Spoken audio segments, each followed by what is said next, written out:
En la provincia de Córdoba, Argentina, existe un lugar llamado Villa Los Aromos. Un pueblo pequeño, casi olvidado por el tiempo, rodeado de sierras imponentes y un silencio que pesa sobre el alma. En 2011, Elías Mendoza, un ingeniero agrónomo de 35 años, llegó a Los Aromos para trabajar en una plantación de manzanos. Un trabajo sencillo, una vida tranquila, lejos del bullicio de la ciudad. Al menos eso era lo que esperaba. Desde el principio, algo no encajaba. Los vecinos, de pocas palabras y miradas esquivas, parecían ocultar algo. Elías lo notó, pero lo atribuyó a la timidez propia de las comunidades rurales. Se instaló en una pequeña cabaña a las afueras del pueblo, un lugar apartado, rodeado de manzanos centenarios. La plantación donde trabajaba era propiedad de la familia Peralta, una de las más antiguas y poderosas de Los Aromos. Don Ricardo Peralta, el patriarca, era un hombre severo, con una mirada que parecía penetrar el alma. Sus hijos, Sofía y Mateo, mantenían una distancia respetuosa con Elías, aunque notaba en sus ojos una mezcla de curiosidad y desconfianza. Los primeros días transcurrieron sin incidentes. Elías se dedicaba a su trabajo, analizando el suelo, controlando las plagas, optimizando la producción. Pero, poco a poco, comenzó a notar irregularidades. Los manzanos, a pesar de los cuidados, parecían marchitarse. Las hojas se secaban, los frutos se caían prematuramente. Algo estaba afectando a la plantación, algo que Elías no lograba identificar. Comenzó a investigar, a tomar muestras de suelo, a analizar el agua. Pero cada prueba arrojaba resultados contradictorios. Era como si la tierra estuviera enferma, contaminada por una fuerza invisible. Una noche, mientras trabajaba hasta tarde en el laboratorio improvisado que había instalado en la cabaña, Elías escuchó un ruido extraño. Un sonido gutural, como un gemido lejano, que venía del bosque. Se asomó por la ventana, pero no vio nada. Lo atribuyó a su cansancio, a su imaginación. Pero el sonido se repitió, cada vez más cerca, más intenso. Sintió un escalofrío recorrer su espina dorsal. Decidió cerrar las ventanas, encerrarse, ignorar el ruido. Pero el sonido se convirtió en una melodía, una canción triste y melancólica que parecía venir de las entrañas de la tierra. Una canción que le helaba la sangre. Al día siguiente, Elías decidió hablar con don Ricardo Peralta sobre sus preocupaciones. Le explicó lo que estaba sucediendo en la plantación, sus sospechas sobre la contaminación del suelo. Don Ricardo lo escuchó en silencio, con una expresión impasible en el rostro. Al final, le dijo: Elías, no te metas en lo que no te importa. Algunas cosas es mejor dejarlas como están. No investigues más, concéntrate en tu trabajo y no tendrás problemas. La respuesta de don Ricardo lo inquietó aún más. Sintió que le estaban advirtiendo, que le estaban prohibiendo investigar. Pero Elías era un hombre de ciencia, un hombre de principios. No podía ignorar lo que estaba sucediendo. Continuó con su investigación, a pesar de las advertencias. Descubrió que la contaminación del suelo era causada por un residuo tóxico, un producto químico que había sido utilizado en el pasado para fertilizar los manzanos. Un producto químico altamente peligroso, que podía causar graves problemas de salud. Pero lo más inquietante fue que el residuo tóxico no era nuevo. Estaba presente en el suelo desde hacía décadas. ¿Quién había estado utilizando ese producto químico? ¿Y por qué? La respuesta a esa pregunta lo llevó a un oscuro secreto del pasado de Los Aromos. Un secreto que involucraba a la familia Peralta y a una serie de desapariciones inexplicables. Años atrás, varios campesinos habían desaparecido en la zona, sin dejar rastro. Sus cuerpos nunca fueron encontrados. La policía había cerrado los casos, atribuyéndolos a accidentes o a la fuga de los desaparecidos. Pero Elías sospechaba que había algo más. Que las desapariciones estaban relacionadas con la contaminación del suelo y con la familia Peralta. Comenzó a investigar los casos, a buscar pistas, a hablar con los vecinos. Pero cada vez que se acercaba a la verdad, sentía que lo estaban vigilando. Que alguien quería detenerlo. Una noche, mientras regresaba a la cabaña, Elías fue atacado. Un hombre lo golpeó en la cabeza, lo dejó inconsciente. Cuando despertó, estaba en un lugar desconocido. Atado a una silla, en una habitación oscura y húmeda. Un hombre se acercó a él, con una sonrisa macabra en el rostro. Era Mateo Peralta, uno de los hijos de don Ricardo. Sabíamos que te meterías en lo que no te importa, le dijo Mateo. Ahora vas a pagar por tu curiosidad. Elías intentó liberarse, pero las cuerdas eran demasiado fuertes. Mateo lo amenazó, lo insultó, lo torturó psicológicamente. Le reveló la verdad sobre las desapariciones. La familia Peralta había estado utilizando el residuo tóxico para controlar a los campesinos, para mantenerlos sometidos. Los que se oponían eran desaparecidos, sus cuerpos enterrados en el bosque. Elías estaba horrorizado. No podía creer que semejante barbaridad estuviera ocurriendo en un pueblo tranquilo como Los Aromos. Mateo lo dejó atado en la habitación, prometiéndole que nadie lo encontraría. Pero Elías no se rindió. Con todas sus fuerzas, logró romper las cuerdas. Escapó de la habitación, corrió hacia el bosque. Se escondió entre los árboles, intentando escapar de sus perseguidores. Pero era demasiado tarde. Los Peralta lo encontraron. Lo llevaron de vuelta a la cabaña, lo encerraron. Don Ricardo lo esperaba, con una expresión fría y calculadora en el rostro. Elías, has ido demasiado lejos, le dijo don Ricardo. Ahora tienes que desaparecer. Elías supo que su vida estaba en peligro. Intentó razonar con don Ricardo, le explicó que solo quería ayudar, que quería limpiar la plantación. Pero don Ricardo no quiso escuchar. Le dijo que el secreto de Los Aromos debía permanecer enterrado. Que no podía permitir que Elías revelara la verdad.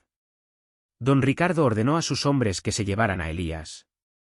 Lo subieron a un coche, lo sacaron del pueblo. Nadie volvió a saber de él. La policía investigó la desaparición de Elías Mendoza, pero no encontró nada.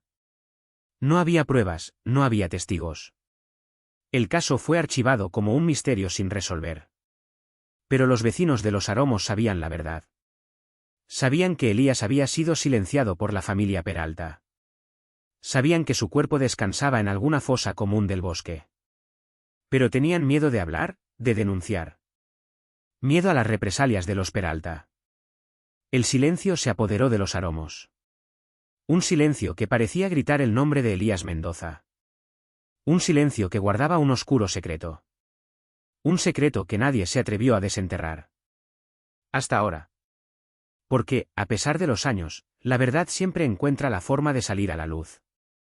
Y la historia de Elías Mendoza es un recordatorio de que, en algunos lugares, el terror acecha bajo la superficie, esperando a la próxima víctima. Pero la verdad es que el silencio en Los Aromos no era nuevo. Era una tradición, una forma de vida. Una forma de proteger los secretos de la familia Peralta. Y uno de esos secretos, el más oscuro de todos, estaba relacionado con las raíces mismas del pueblo. La leyenda decía que, mucho antes de la llegada de los Peralta, en ese lugar habitaba una comunidad indígena, los Quillahuacos.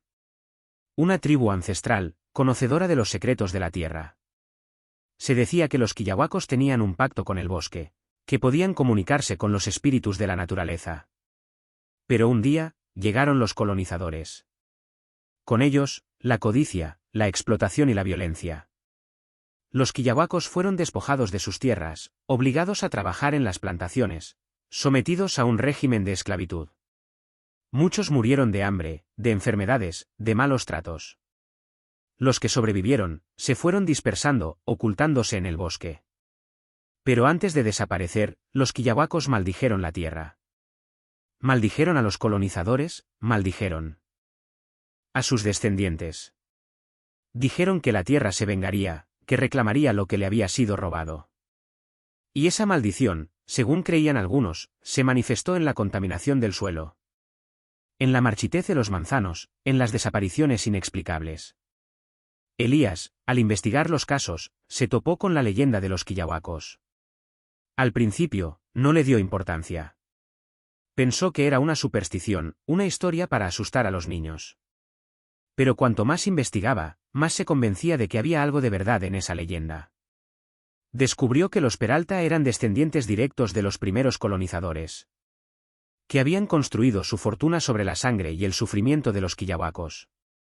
Y que la contaminación del suelo no era accidental. Era una forma de control, de dominar la tierra y a quienes la habitaban. Elías se obsesionó con la leyenda. Pasaba horas leyendo libros antiguos, consultando a ancianos del pueblo, buscando pistas en el bosque.